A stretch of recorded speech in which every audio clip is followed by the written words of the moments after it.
다 같이 함께 보겠습니다. 시작. 요한이 잡힌 후 예수께서 갈릴리에 오셔서 하나님의 복음을 전파하여 이르시되 때가 찼고 하나님의 나라가 가까이 왔으니 회개하고 복음을 믿으라 하시더라. 아멘. 우리 지난주에 빈드리오라는 제목으로 말씀을 나눴는데, 하나님께서 우리를 빈들로 이끌어 가시는 이유가 뭐라고 그랬어요?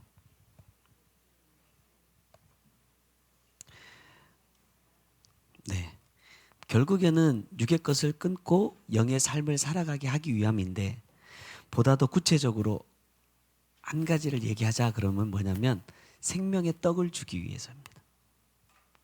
왜냐? 이 떡을 먹어야만 우리가 무엇을 얻을 수 있기 때문이다? 영생을 얻을 수 있기 때문이다. 달리 말하면 이 생명의 떡은 빈들에서만 먹을 수 있다는 거예요. 다른 곳에서는 먹을 수 없다. 저 같은 스타일의 사람은 배가 부르면 아무리 좋아하는 걸 갖다 줘도 안 먹습니다. 일단 내 배가 차면 뭘 갖다 줘도 저는 먹기 싫어요. 그래서 군것질도 별로 안 좋아하고 뭐 야식 이런 것도 사실은 별로 안 좋아하는데, 왜? 내 배가 차니까. 빈들에서 먹을 수 있는 것은 뭐냐면 영의 양식이에요. 근데 이 영과 육은 참 희한한 게 뭐냐면, 내 육이 채워져 있으면 영의 만족을 갈급해하지 않아요. 어쨌든 둘 중에 하나라도 충만하게 채워져 있다고 느껴지면 다른 것을 원하지 않는다는 거예요. 그래서 내가 육의 것으로 채우든지 영의 것으로 채우든지 둘 중에 하나밖에는 우리가 채울 수 없어요. 둘 다 가질 수는 없어요. 주님께서 그러면 육의 것은 주시지 않느냐? 영의 것으로만 충만하게 채워지면 육은 항상 배고파야 되느냐? 이런 방법이 있죠. 뭐예요? 영을 위해서 육의 것을 채워주시는 방법은 있어요. 근데 그게 목적은 아니라는 거죠. 그래서 우리가 이 생명의 떡을 통해서, 이 생명의 떡은 다시 말하면 요한복음 6장 54절에 말씀하고 있는 주님의 살과 피인데, 이 살과 피를 우리가 먹으려면 어떻게 해야 된다? 주님께서 이 살과 피를 완성하신 곳이 어디죠? 십자가예요. 그럼 우리도 이걸 먹으려면 어디로 가야 돼요? 십자가를 져야 된다는 말이에요. 다시 한번 말씀드릴게요. 이게 참 다시 생각이 나는데, 골고다 언덕 위에서 주님이 달리시고 양쪽에 강도가 달립니다. 우리가 이 사람들을 뭐라고 했어요? 십자가의 자리까지 따라간 사람이다 그랬어요. 주님이 십자가를 진 자리에까지 따라간 사람이다. 이 사람들을 뭐라고 부르냐면 강도라고 불러요. 좋은 의미는 아니죠. 좋은 의미는 아니지만 또 다른 의미에서 보면 뭐 여러 가지 의미들이 있는데, 어쨌든지 간에 이 사람들은 십자가의 자리까지 따라간 사람들이다. 근데 이 양쪽에 있던 두 사람의 말이 전혀 달라요. 한 사람은 뭐라고 말하느냐? 우리를 살려내라 그래요. 네가 진짜 하나님의 아들이면 너도 살고 나도 살려줘. 근데 맞은편에 있던 또 한 사람은 뭐라고 말하죠? 내 영혼을 당신께 맡깁니다. 부탁합니다. 그래요. 이 두 사람의 차이는 뭐예요? 뭘 살려달라는 거죠? 내 육을 살려달라는 거죠. 이 사람은 내 영혼을 구원해달라는 거예요. 우리가 십자가를 지는 자리에까지 가는 것도 사실은 쉽지 않습니다. 하지만 이 자리에 가서 마저도 무엇으로 갈 수 있다? 육으로 갈 수 있다는 거예요. 하나님께서 은혜를 주셔서 내가 하나님의 은혜를 충만하게 받았습니다. 쉽게 말하면 돈을 많이 벌었어요. 아니면 건강해요. 뭐 자녀가 잘 되고 내가 원하는 것들이 쭉 잘 이루어졌어. 그런데 이 이루어진 것으로 인해서 내가 내 영혼이 사는 길이 아니라 내 육이 사는 길로 간다고 한다면 이건 은혜가 아니라는 거예요. 여러분, 이런 사람 봤어요? 여러분이 만약에 한 1,000억 정도 되는 복권에 당첨됐다고 생각해 보세요. 그럼 이 돈 어떻게 쓸 거예요? 상상만 해도 기분이 좋지만 그런 일은 뭐 혹시 모르죠. 근데 제가 잠깐 어떤 기사 헤드라인을 딱 보고 깜짝 놀랐어요. 어떤 영국의 아주머니가 복권에 당첨됐는데 금액은 정확하게 기억이 안 나요. 아무튼 굉장히 큰 금액이에요. 그런데 이 돈을 자기가 아는 친구, 그러니까 막 이렇게 어렸을 때 같이 자란 친구도 아니고 이렇게 일하면서 살면서 그냥 알게 된 그 친구인데 그 사람에게 그 복권 당첨 금액 반을 딱 떼서 줘버렸어요. 그러면서 이렇게 말했어요. 우리 서로 행복하게 살자. 어떤 생각을 갖고 있는 사람일까요? 보통 사람들을 보면 딱 당첨됐다 그러면 뭐부터 하죠? 숨어요. 왜? 누가 내 거 가져갈까 봐. 누가 빼앗아 갈까 봐. 숨어. 그리고 어떻게든 이걸 지키려고. 근데 결과를 보니까 사람들이 대부분 다 날려먹고 다시 거지가 되더라고. 근데 이 사람 같은 경우는 그 자기가 당첨된 거를 반을 딱 잘라가지고 자기 친구에게 주면서, 왜? 그 친구가 굉장히 삶이 어려웠대요. 힘들었대. 그러면서 주면서 나만 행복하게 살 수 없으니까 너도 행복하게 살자. 근데 그 사람은 지금도 직장을 다녀요. 자기가 이전에 다니던 직장도 그대로 다니고 자기의 삶도 그대로 유지하고. 그 사람을 보면서 야, 참 이 사람이 머리가 좋은 건지 아니면 마음이 너무 좋은 건지. 그래서 갑자기 돈이 많아져. 그럼 뭐 할 거냐 이 돈 가지고. 그랬더니 이 사람이 이렇게 얘기해요. 일단 이 친구하고 하고 싶은 게 있어. 뭐냐? 미국을 가고 싶은데 1등석을 타고 싶다 이래요. 1등석 타고 미국 한번 갔다 오고 그 다음에 집을 사겠다. 이게 2개 소원이야. 그리고 나머지는 그냥 내가 살던 대로 그대로 살겠다. 제가 그걸 보면서 그랬어요. 야, 이 사람 참 지혜롭다. 똑똑하다. 여러분, 우리가 가끔 보면 갑자기 어떤 하나님의 은혜들이 우리 가운데 부어질 때 거기에 그냥 취해버리고 빠져버려요. 어떤 내가 나 이거 이뤄야 돼 라고 생각하면 거기에 완전 꽂혀가지고 그거 말고는 생각을 못하는 경우들이 많이 있어요. 그런데 주님은 뭐라고 말씀하시느냐? 내가 어떠한 목적을 가지고 무엇을 이루어든지 간에 그 모든 일들의 궁극적인 최종 목적은 뭐가 돼야 되느냐? 네 영혼이 돼야 된다는 거예요. 물질도 건강도 내 삶도 모든 것의 목적은 내 영혼이 구원받는 것에 있어야 된다는 거죠. 근데 자꾸 이걸 놓친다는 거지. 왜? 내 육으로 주어지는 이것들에 내가 그냥 만족하고 그게 좋아. 그래서 거기에 빠져가지고 그것을 이루는 삶을 살아가는 것이 우리들의 삶이 된다. 그렇기 때문에 내가 이 자리까지 따라갔지만 뭘 먹지 못한다? 생명의 떡을 먹지 못하는 거예요. 내가 여기 있으면 그냥 먹어지는 거라고 생각하겠지만 아니라는 거예요. 어떻게 되죠? 십자가에 죽어야 돼요. 근데 죽지 않기 위해서 아둥바둥해. 살고 싶어서. 예수를 믿으면서도 내 영혼 구원이 내 신앙의 목적이라고 말하면서도 사실은 정말로 내가 영혼 구원을 위해서 살고 있느냐? 라고 주님께서 내게 물으신다면 과연 대답할 수 있을까? 지난 한 주간 동안에 주님께서 계속해서 제 마음속에 주시는 질문은 그거예요. 야, 네가 진짜 믿느냐? 거예요. 진짜 믿느냐? 내가 정말 진짜 믿음을 가진 사람이냐? 제가 그랬어요. 솔직하게 여러분 어떤 게 거짓말인지 한번 생각해 보세요. 네, 믿습니다. 저는 주님을 믿습니다. 이거 하고 아니요, 주님, 저는 믿는 게 아닌 것 같아요. 뭐가 진짜인 것 같아요? 여러분, 믿는다는 게 뭐예요? 오늘 본문을 보니까 뭘 믿으라고 말씀하시냐면 복음을 믿어라 이래요. 복음을 믿어라. 복음이 뭡니까? 복음은 단어적으로 따져보면 좋은 소식이란 뜻이에요. 좋은 소식. 그래서 어떤 아프리카 어떤 동네에서는요, 이 복음을 좋은 씨앗이라고 부른대요. 그래서 예전에 제 한참 군대에 있을 때 이 좋은 씨앗이라는 이 팀도 있었는데, 이 복음이라는 단어를 보니까 크게 2가지로 나눌 수 있습니다. 첫 번째는 어떤 뜻이냐면 좋은 소식을 알린다라는 뜻을 갖고 있어요. 복음, 이 안에 더 세부적인 의미를 보니까 좋은 소식을 알린다라는 뜻이 있고, 두 번째 뜻은 뭐냐면 시중을 드는 자가 되게 하다라는 뜻입니다. 그래서 이 두 가지를 합혀보면 이런 뜻이 될 수 있어요. 나는 내 영혼에게 가장 좋은 소식을 전하는 일에 스스로 시중 드는 자가 되게 하는 것. 이게 뭐예요? 복음 믿는 자라는 거예요. 복음을 믿는다는 것은 이 좋은 소식을 전하는 자가 누가 되기로? 내가 될 수 있도록 내 자신을 그 복음 앞에 굴복시키는 자가 되는 거예요.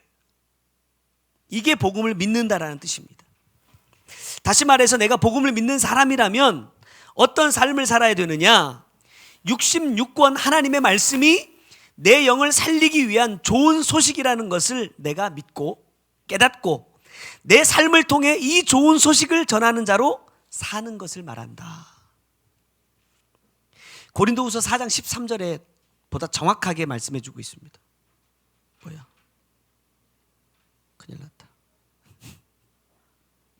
이 아침에 말씀을 전하는 이 준비하는 후유증입니다, 이게. 고린도후서 4장 13절에 보니까 이렇게 말씀하셨어요. 기록된 바 내가 믿었으므로 말하였다 한 것이 우리가 같은 믿음의 마음을 가졌으니 우리도 믿었으므로 또한 말하노라. 자, 믿었으면 뭐 한다? 말한다. 뭘 말해요? 이 복음을, 내가 믿은 이 복음을 말해야 되는데 이 복음을 말함에 있어서 앞서는 게 뭐냐면 같은 마음으로라는 거예요. 같은 마음으로. 자, 바울이 복음을 전합니다. 바울이 복음을 전하는데 누구와 같은 마음으로 복음을 전할까요?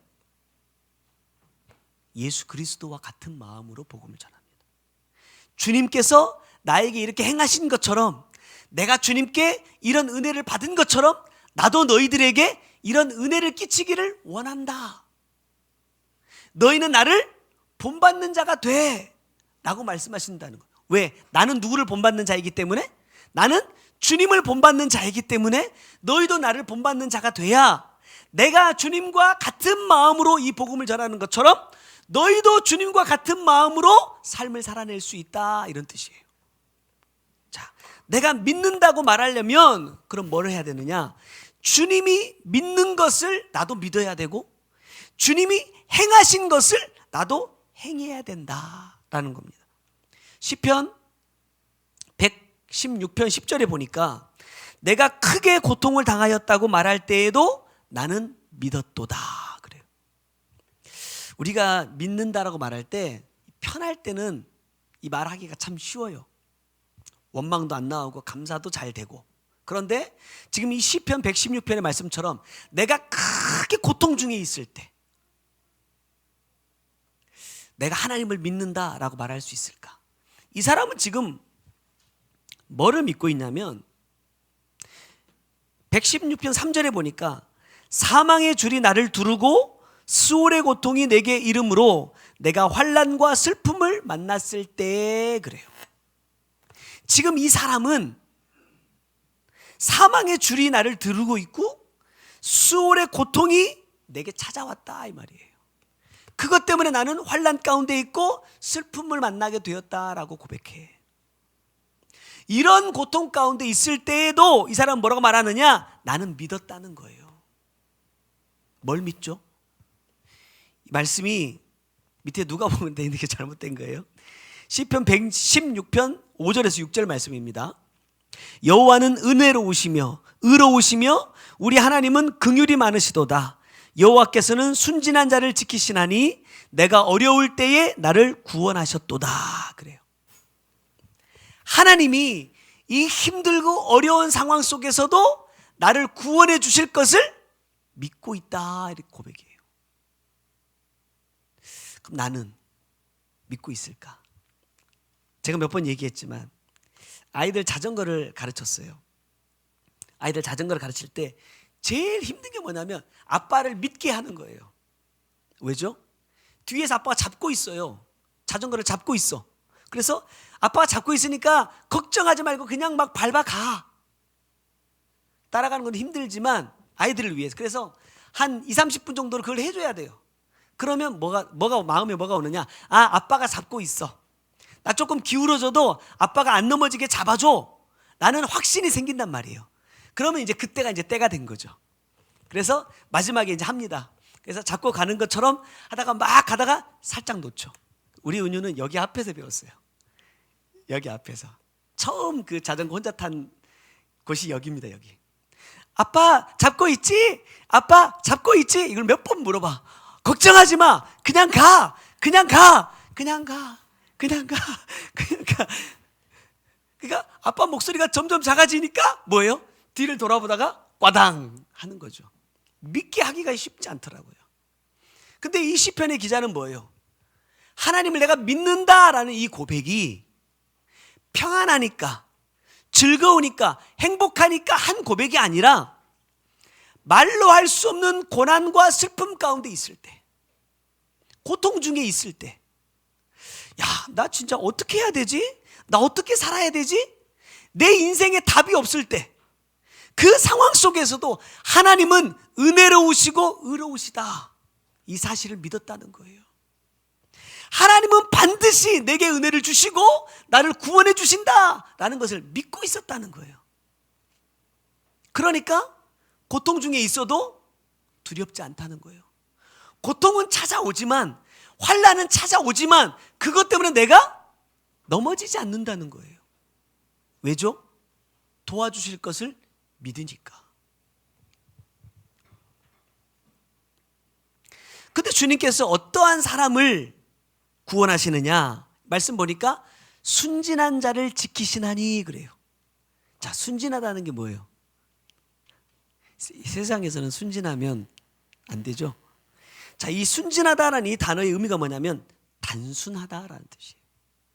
단순하다. 단순하지 않은 건 뭘까요? 어떤 상황이 왔을 때 그 상황을 해결할 수 있는 방법을 생각해내는 게 단순하지 않은 거예요. 단순하면 주신 말씀을 그냥 그대로 붙들고 기다리는 겁니다.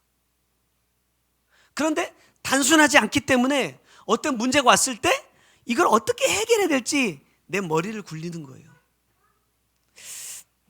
제가 성경을 보면서 예전에 참 많이 했던 게 뭐냐면 배경 지식이에요. 배경.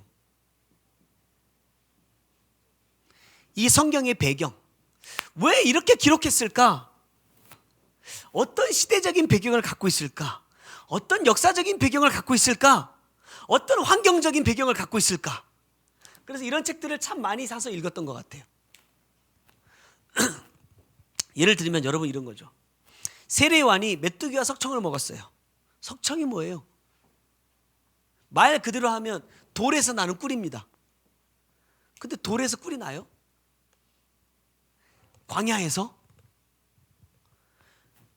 세례요한이 있던 곳은 광야예요. 광야, 사막. 여기 벌들이 자랄까?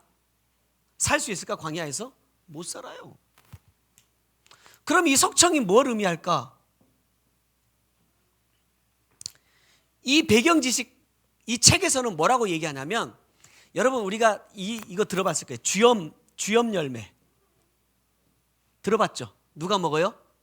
둘째 아들이 먹어요. 이 누가 먹는 거예요? 돼지들이 먹는 거죠.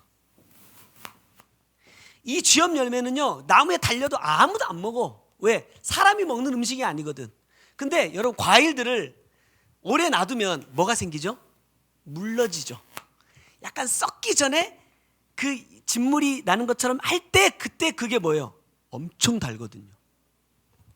이 석청이라고 말하는 거는 이 주염 열매들이 땅에 떨어져 썩기 직전에 아주 묽어졌을 때 그게 뭐냐? 이걸 석청이라고 불러요. 이런 뜻이었어? 진짜 몸에 좋은 천연 자연산 벌꿀을 막 세례요한이 먹었나 보다, 이게 아니라니까. 그럼 막 새로운 걸 막 깨달은 것처럼 우와 이렇게 되겠죠. 그게 아니더라고.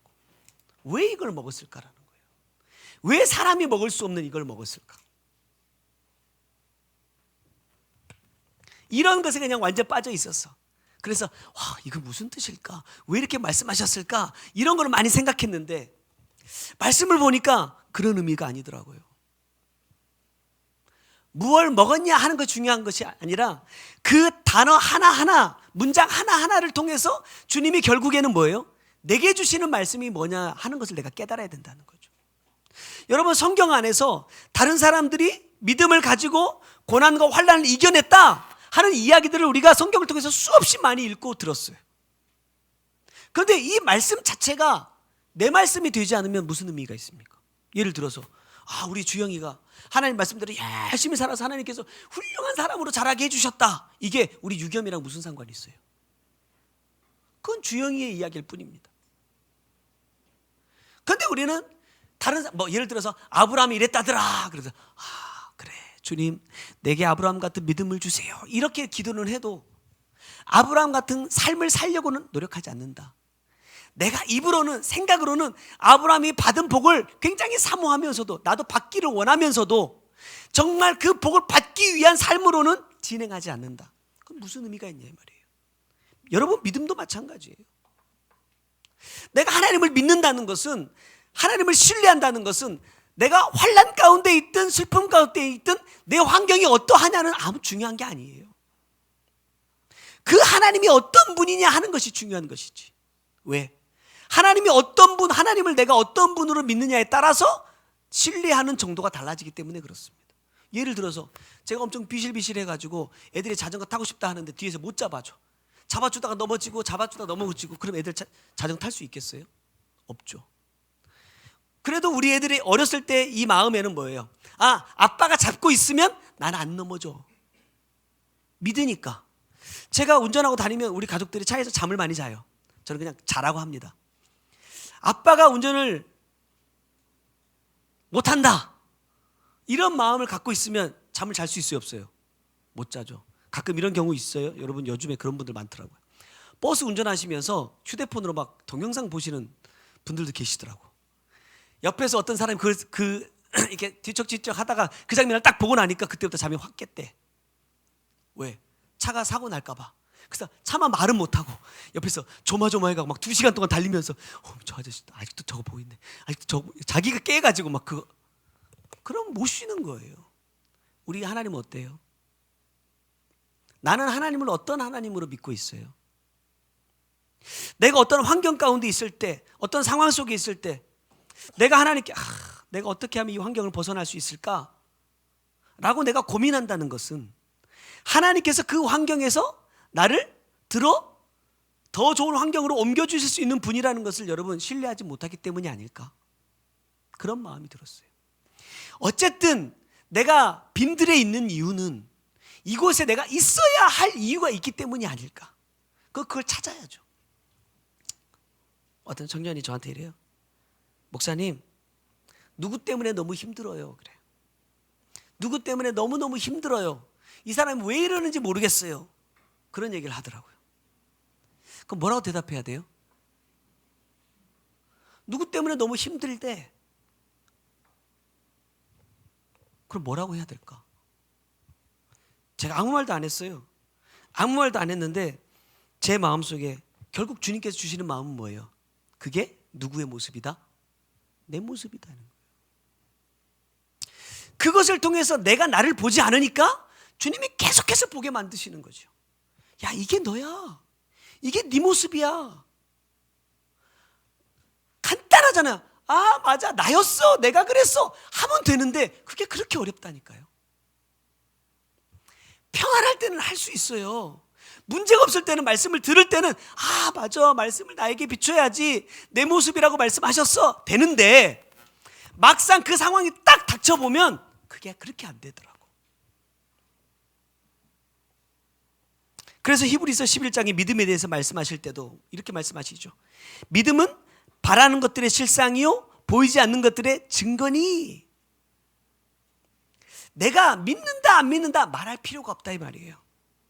왜? 결국 이 믿음은 내 삶을 통해서 드러나게 돼 있어. 내가 믿음이 있어요. 나는 믿음이 좋아요. 난 하나님을 믿고 있어요. 라고 다른 사람들에게 말하지 않아도 된다 이 말이에요. 왜? 다른 사람들이 나를 바라보고 이야기하는 그것이 내 믿음의 뭐다? 실체다 이 말이에요. 실상이다. 내가 무엇을 믿고 있고 무엇을 바라느냐는 내 삶을 통해서 그대로 드러나게 되기 때문에 내가 입술로 믿는다 안 믿는다 말할 이유가 전혀 없다. 그렇다고 한다면 내가 진실로 믿는 자가 되려면 나는 어떻게 해야 될까? 자, 첫 번째입니다. 성령이 내게 오셔야 된다. 아까 말씀드렸던 자꾸 왜 이럴까? 고린도후서 4장 13절에 보니까 우리가 같은 믿음을 가졌으니 이렇게 말하거든요. 여기서 같은 마음을 가졌으니 이렇게 말하는데 여기서 말하는 이 마음은 뭐냐면 영이라는 뜻입니다. 영. 같은 마음, 영. 자, 주님과 같은 영이다. 그럼 뭘 말할까요? 주님의 영은 뭐예요? 성령이죠. 자, 요한복음 15장 26절에 보면 내가 아버지께로부터 너희에게 보낼 보혜사 곧 아버지께로부터 나오시는 진리의 성령이 오실 때에 그가 나를 증언하실 것이요. 그래요. 누가 오셔야 되느냐? 진리의 성령이 오셔야 그가 누구를? 주님을 증언하신다. 내가 막 전하고 싶고 나누고 싶다고 해서 주님이 전해지는 게 아니더라고요. 주님이 나타나는 게 아니더라고. 내가 사람들한테 가가지고 예수 믿어야 된다고 천국이 있다고 말한다고 해서 그들이 예수를 받아들이는 게 아니더라고. 누가 오셔야 된다? 성령이 내게 먼저 오셔야 돼. 그리고 갈라디아서 4장 6절에 보니까 너희가 아들임으로 하나님이 그 아들의 영을 우리 마음 가운데 보내사 아빠 아버지라 부르게 하셨느니라. 그래요. 제가 가끔 애들 야단칠 때 이렇게 말할 때 있어요. 야, 그러려면 아빠라고 부르지도 마. 어떨 때예요? 아빠 말 안 들을 때. 아빠가 말해도 말 안 들을 때. 그러면 나도 화가 나서 그러려면 뭐 하려고 아빠라고 부르냐? 그럼 뭐 하려고 아빠라고 하냐? 네가 필요할 때만 와가지고 아빠 이거 해주시면 안 돼요? 이것 좀 사주시면 안 돼요? 이럴 때는 아빠라고 불러. 근데 내가 너한테 원하는 게 있을 때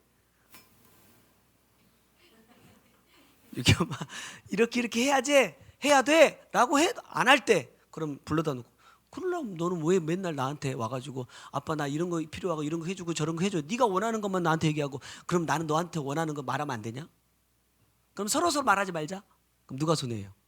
쥐가 손해지. 내가 아빠라고 부르는 건 내 자유예요. 내 자유. 잘 들어보세요. 내 자유. 그런데 아빠가 반응하는 건 또 누구의 자유요? 아빠 자유야.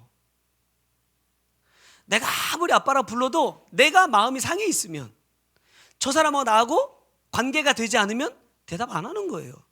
참 희한한 게 부모라는 게 그렇더라고요. 애들이 많이 있어도 내 새끼 소리는 딱 들려. 제가 센터에서 제일 앞에 앉아서 예배를 드리잖아요. 뒤를 안 쳐다봐도 엥 소리가 나면 누구 소리인지 다 알겠어. 거의 99%나 맞춰. 그래서 딱 끝나고 하면 우리 무슨 일 있었어? 물어. 왜? 내 새끼 소리는 내가 안다니까. 근데 다른 자식이 울어봐야 반응할 필요가 없죠. 왜? 내 자식이 아니니까. 그런 것처럼 우리가 아무리 하나님을 향해서 아빠 아버지라고 불러도 하나님과 나의 관계가 그러하지 않으면 주님은 대답하지 않으신다. 반응하지 않는다 이 말이에요. 그래서 중요한 건 이 성령을 통해서 하나님과 내가 같은 마음을 가져야 된다는 거죠. 한 영이 되어야 된다. 그래야 내가 주님을 아빠라고 부를 때 주님도 내게 대답해 주실 수가 있다는 거예요. 내가 주님을 부르기 전에 주님이 먼저 보시는 건 뭐냐? 그것이 영이란 말입니다. 영. 내 안에 성령이 있느냐? 그래서 주님은 우리가 아빠 아버지라고 부르는 것에 반응하시는 것이 아니라 아들의 영이 있는지를 먼저 보시고 아들의 영이 있는 자들에게만 반응하신다. 그래서 그런 자들이 하나님을 부를 때 갈라디아서 4장 7절에 보니까 그러므로 내가 이후로는 종이 아니요 아들이니 아들이면 하나님으로 말미암아 유업을 받을 자니라 그래요. 그 영이 내게 있고 내가 하나님을 아빠라고 부르면 하나님도 나를 아들이라 인정해 주시고 하나님으로 말미암아 유업을 받을 자가 된다고 말씀하십니다. 그렇다면 주님이 내게 오시는 방법, 성령이 내게 오시는 방법은 뭡니까? 사도행전에 보니까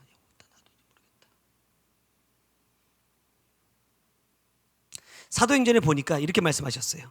약속하신 것을 기다리라. 그래요. 종종 드렸던 말씀이지만 주님께서 승천하시면서 야, 내가 이렇게 할 거니까 너희들 기다려야 돼 라는 말씀을 들었던 사람이 몇 명입니까? 500명이에요. 500명. 근데 실제로 이 약속을 기다린 사람은 몇 명이에요? 120명입니다. 여러분, 주님께서 승천하시는 모습을 보는 게 보통 체험입니까? 아마 이 500명 외에는 이런 체험을 한 사람이 아마 전 세계에 없지 않겠어요?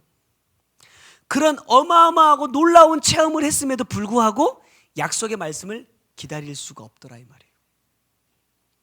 우리가 신앙생활 하면서 자꾸 어떤 하나님의 은혜를 구할 때 표적적인 거, 체험적인 것들을 요구할 때가 참 많아요. 주님 이렇게 해주세요, 저렇게 해주세요, 이렇게 보여주세요, 저렇게 보여주세요. 그런데 그것을 통해서는 절대로 뭐가 안 돼요? 내 믿음이 자라질 않는다. 그래서 말씀하실 때도 그렇잖아요. 내가 영의 세계를 깊이 본 것이 복음이라고 한다면 그건 나눌 수 있다는 거예요. 야, 내가 천국에 갔다 왔습니다, 지옥에 갔다 왔습니다. 우리 센터 옛날에 다니엘 수양관일 때 거기에 그 박영문 지금 목사님이시던데, 박영문 목사님이 깡패였잖아요. 깡패였다가 목사가 되기까지 이유가 뭐예요? 천국과 지옥을 봤기 때문에 그래요. 그래서 그분은 전국을 다니면서, 전 세계를 다니면서 뭘 했어요? 자기가 본 천국과 지옥을 전하고 다녔어. 근데 나중에 보니까 그것마저도 뭐가 아니다? 복음이 아니라는 거예요. 내가 정말로 천국을 봤다면, 지옥을 체험한 사람이라면 뭐가 돼야 돼요? 내가 먼저 달라져야지. 그리고 사도행전 1장 14절에 보니까 여자들과 예수의 어머니 마리아와 예수의 아들과 더불어 마음을 같이하여 오로지 기도에 힘쓰더라 그래요. 마음을 같이하여, 여기도 나오죠. 기도하기 위해 모인 자들이 서로서로 한 마음으로 기도했단 말이기도 하지만, 먼저 누구와 하나 돼야 되느냐? 주님과 내가 먼저 마음을 같이 한다. 주님이 내게 주신 말씀과 내 삶이 하나 될 때, 그게 뭐예요? 마음을 같이 하는 것이 된다 이 말이에요. 그리할 때 성령이 우리에게 임하신다. 원리는 간단하죠. 내가 말씀을 받았다면 내가 주신 말씀 그대로 삶으로 진행할 때 성령께서 내게 임하신다. 둘째는 뭐냐면 또 죽어야 됩니다. 오늘 또 죽어야 돼. 자, 내가 죽어야 된다. 오늘 본문을 다시 한번 보면 이렇게 말씀하시죠.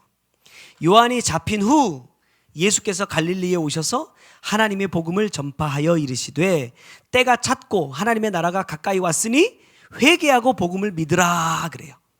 언제 복음이 전파되느냐? 요한이 잡힌 후에 그래요. 자, 여기서 잡혔다라는 이 말은 뭐냐면 스스로 내어준다라는 뜻입니다. 타의에 의해서 어쩔 수 없이 잡혀간 게 아니에요. 끌려간 게 아니란 말입니다. 요한은 주님이 오신 것을 알고, 왜? 주님께서 미리 말씀하셨잖아요. 요한에게, 야, 성령이 비둘기같이 임하는 그가 누구다? 내 아들이야. 세례를 줬는데 그에게 성령이 임하시고 하나님의 음성이 들려졌어. 아, 이분이 하나님께서 우리를 위해서 보내주시겠다고 약속하셨던 메시아구나 라는 것을 알았어요. 그러면 이제 어떻게 해야 되죠? 퇴장해야지, 퇴장. 왜? 요한이 외친 복음과 예수님이 외칠 복음이 다르기 때문에 그렇습니다. 세례요한도 회개하라 천국이 가까이 왔다라고 말씀하셨고, 예수님도 회개하라 천국이 가까이 왔다고 말씀하셨지만 요한의 회개와 예수님의 회개가 다르고, 요한이 말했던 천국과 예수님이 말씀하신 천국이 다르다 이 말이에요.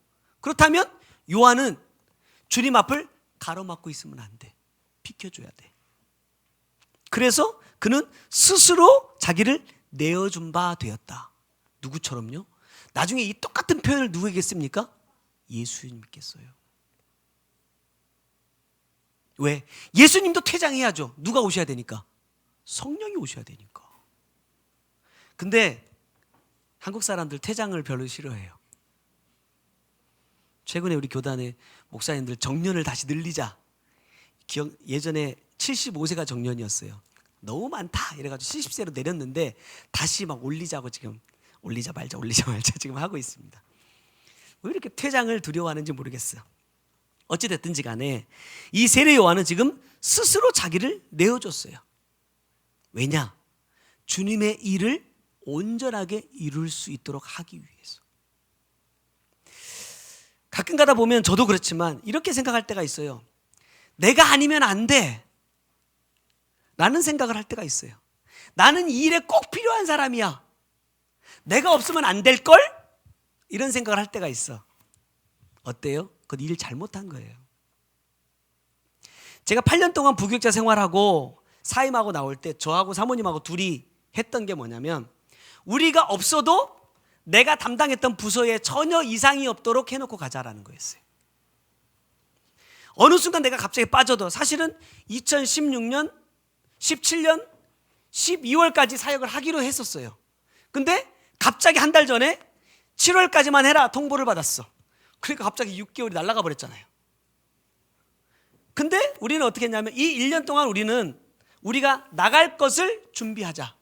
그게 뭐냐면 우리가 나가서 어떻게 할 건가를 준비하는 게 아니라 나간 뒤에 우리가 빠져나간 뒤에 이 교회가 내가 있었던 자리가 빈자리로 남으면 안 된다는 거예요. 그래서 저도 저 나름대로 열심히 했고 사모님도 사모님 나름대로 자기 빈자리를 메꿔놓고 나왔어. 그러니까 나오고 나니까 티가 안 나. 8년이나 있었는데 있었다는 티가 안 나더라고. 사실 그때 조금 서운했는데 지금 생각하니까 잘한 일이더라고. 비킬 때는 비켜줘야 돼요. 우리가 아브라함을 보면서 그러잖아요. 아브라함 믿음의 조상입니다. 근데 아브라함 모습을 딱 보면 진짜 이 사람이 믿음의 조상이 맞나? 이런 모습이 없었던 때가 있었어요. 언제죠? 아브라함의 대부분의 삶이 그래요. 몇몇 과정 상황들이 있었지만 아브라함의 삶을 보면 대부분이 그래. 아니 믿음의 사람이라며 왜 죄를 자꾸 반복하지? 왜 이렇게 믿음이 없는 것처럼 보이지? 이런 상황들이 굉장히 많이 있어요. 여러분 한번 생각해 보세요. 믿음이 그냥 하나님께서 거저그냥 우리에게 탁 던져주시는 거라고 생각하면 하나님이 아브라함을 부르셨을 때 저는 아마 이렇게 하셨다고 생각해요. 야 아브라함아, 내가 너를 믿음의 조상으로 삼을 테니까 너 믿음 받아라. 그럼 처음부터 딱 믿음 갖추고 믿음의 조상으로 열심히 했을 것 아니에요. 근데 아브라함 보니까 그게 아니더라 이 말이에요.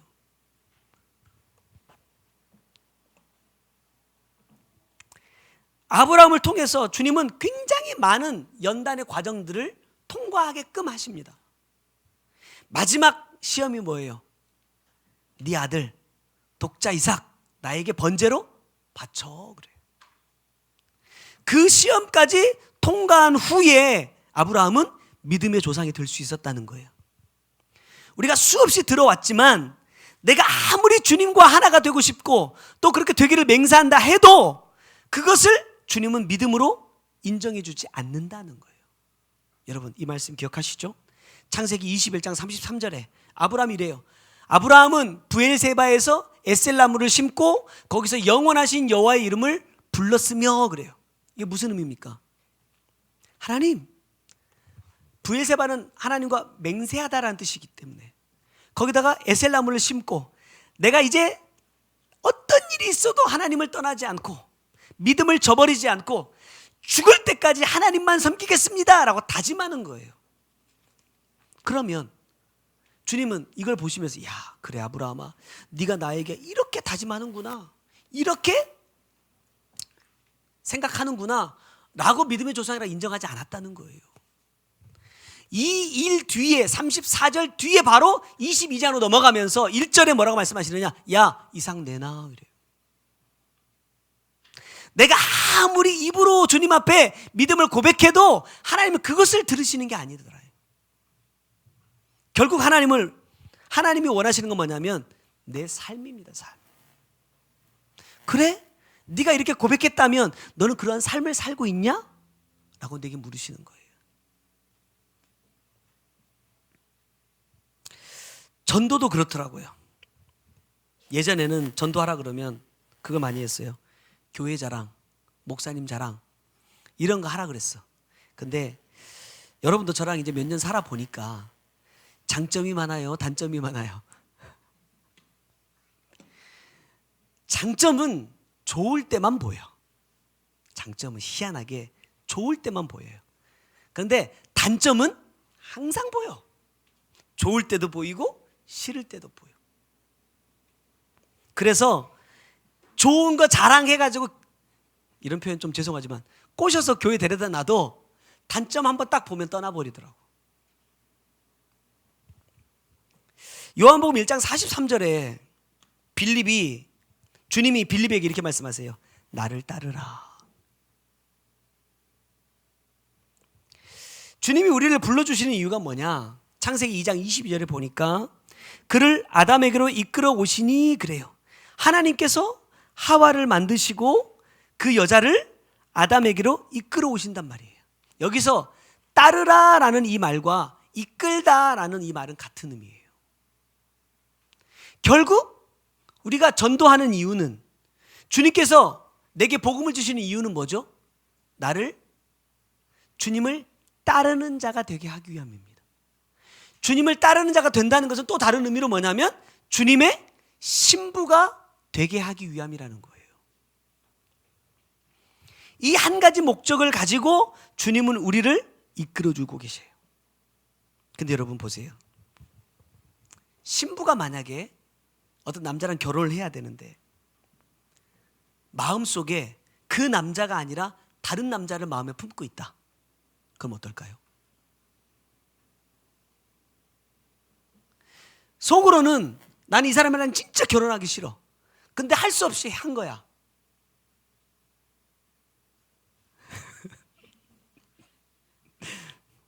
헤어지는 게 소원이었던 분이. 근데 결혼해버렸어. 자, 그렇다면 육으로는 하나가 됐을지 몰라도 마음으로 하나가 됐을까? 아니겠죠. 그걸 하나라고 말하지 않는다는 거예요. 왜? 주님은 영이시기 때문에. 내가 교회에 와서 앉아 있다고, 예배를 드리고 있다고, 또 헌신하고 봉사한다고 해서 그게 믿음이냐? 주님은 그렇게 말씀하지 않는다는 거예요. 봉사하지 않아도, 때로는 내가 예배 자리에 참석하지 못해도 내 마음이 어디에 있느냐라는 거예요. 그래서 아까 고린도후서에서 뭐라고 말씀하시냐면 같은 마음이다. 그리고 이 사도행전에서 마음을 같이 하여라는 이 두 가지 말씀으로 하나님은 육이 아니라 영으로 주님과 내가 하나 되기를 원하신다라는 거예요. 그렇게 하려면 뭐 해야 돼요? 내가 죽는 방법밖에 없어. 왜? 바울이 고백한 것처럼 내가 죽어야 내 안에 있는 주님이 살 수 있어. 다시 말하면 내가 살아있으면 내 안에 있는 주님은 계속해서 죽어 있다라는 거잖아요. 요한복음 1장 46절에 이제 빌립이 그 친구 나다나엘에게 가서 이렇게 말합니다. 와서 보라 그래요. 와서 봐봐. 뭘 봐야 되죠? 내가 전도할 때, 복음을 나눌 때 사람들에게 내가 알게 되는 이 성경의 어떤 새로운 이 깊은 말씀들을 막 사람들에게 막 설명하고 가르치는 거, 이게 와서 보라 하는 건 아니더라고요. 우리가 먼저 보여줄 건 뭐냐면 내 삶입니다. 내 삶을 통해서 주님을 볼 수 있어야 돼요. 여러분, 신뢰한다는 게 뭐예요? 신뢰한다는 거. 저는 이 전도한다고 할 때도 이게 참 사람들이 쉽게 말하는 것 같아요. 교회만 오면 구원 받으니까 그렇게 할지 모르겠지만 제가 이 말씀을 만나고 그래요. 사람들이 교회에 많이 오는 것이 부담스럽다. 걱정스럽다. 왜죠? 하나님께서 보내주시는 이유는 뭐예요? 영혼을 구원하기 위함이잖아요. 그러면 그 영혼이 이 교회에 있음으로 인해서 영혼 구원을 목적으로 갈 수 있겠느냐라는 거예요. 다른 사람을 떠나서라도 나 자신을 먼저 보더라도 내가 지금 정말 성도들 앞에가 아니라 하나님 앞에서 내가 영혼 구원을 목적으로 가고 있냐 이거예요.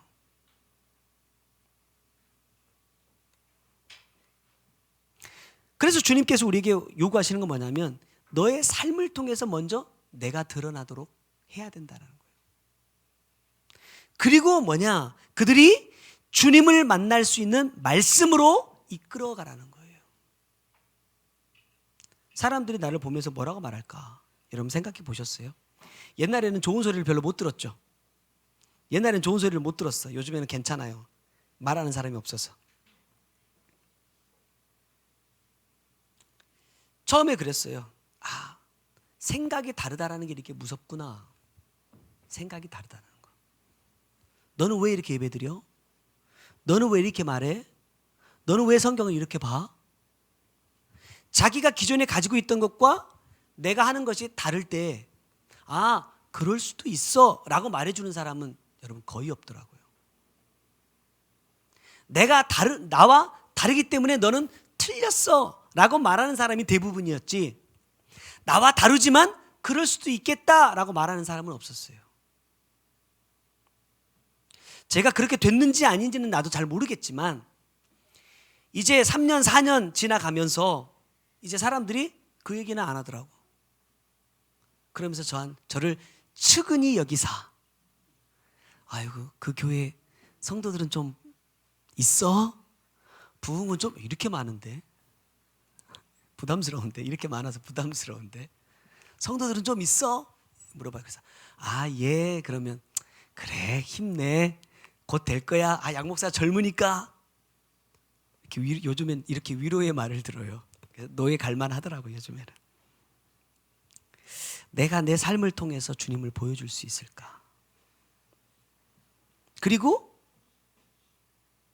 나를 통하여서 주님 앞으로 나온 그 영혼들이 그 영을 살리는 참된 말씀을 만날 수 있을까?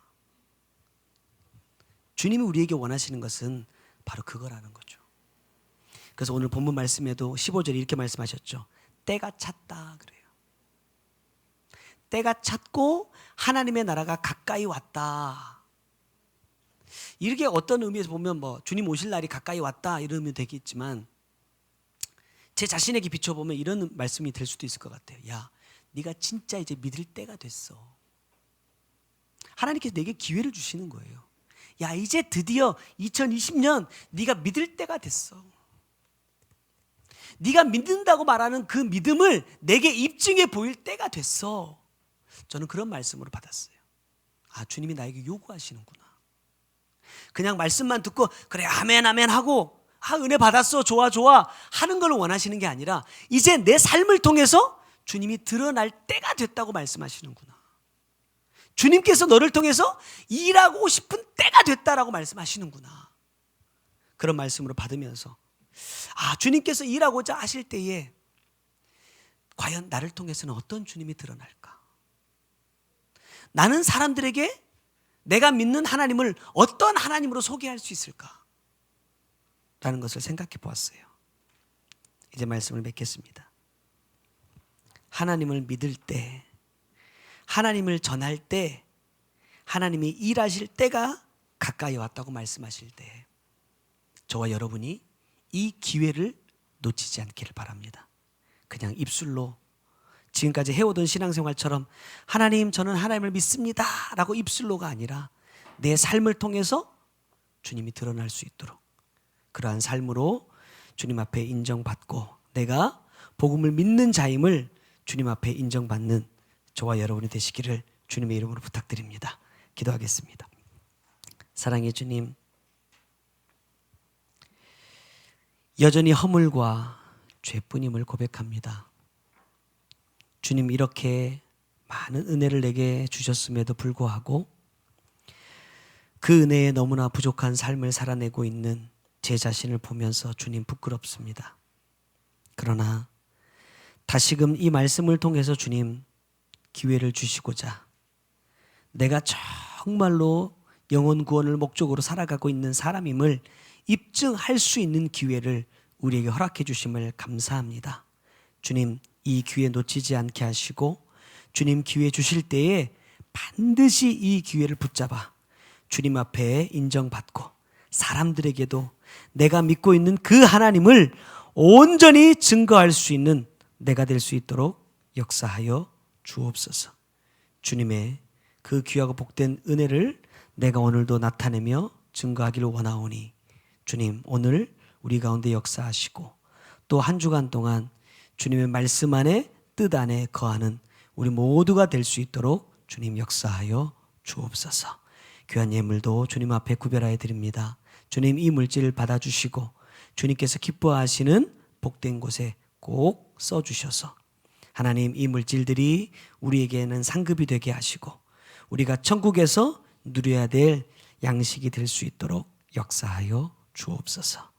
지금은 우리 구주 예수 그리스도의 은혜와 아버지 하나님의 크고 놀라우신 사랑과 성령님의 감화 감동하시고 역사하시고 보호해 주시는 귀한 은혜가 오늘도 내가 입술로 주님을 믿노라 고백하는 것이 아니라 내 삶을 통하여서 내 믿음을 입증해 보이기를 원하는 주의 사랑하는 성도들 머리 위에와 그들의 가정과 삶의 모든 터전 위에 이제로부터 영원토록 함께 계실지어다. 아멘. 오늘 주신 말씀 우리 기억하면서 함께 기도하고 마치겠습니다. 사랑해 주님, 감사합니다. 오늘도 내 영이 살 수 있는 생명의 말씀을 우리 가운데 허락해 주심을 감사합니다. 귀한 말씀 통하여서 주님, 내가 먼저 내 모습을 보기 원합니다. 내가 정말 믿음 있는 사람인지, 내가 믿노라 고백했던 그 고백들대로 내가 삶을 이루어냈는지 주님, 내 모습을 돌아보기를 원합니다. 정말 내 믿음은 주님께서 인정해 주시는 믿음이었는지 아니면 나 스스로 고백했던 믿음이었는지 다시 한번 내 자신을 돌아보면서 하나님, 내 고백이, 내 믿음이 내 스스로가 아니라 주님께서 인정해 주시는, 또 그러함으로 내 삶을 통해서 주님께서 증거되는 그러한 믿음이었기를 간절히 소망하고, 또 그러하지 못했다면 하나님, 그 삶에서 돌이켜서 오늘부터 이제 나는 주님을 증거하는 삶으로, 주님을 나타내는 삶으로, 주님 앞에 내 믿음이 입증되는 삶으로 진행하며 나아가기를 원하오니 주님 역사하여 주옵소서. 주님 붙들어 주시옵소서. 주님의 그 온전하신 뜻이 하나님 우리의 삶을 통하여서 다 드러나게 하시고 나를 아는 모든 이들에게 살아계신 하나님이 나타나고 증거되는 삶으로 입증되는 우리 모두가 될 수 있도록 역사하여 주옵소서.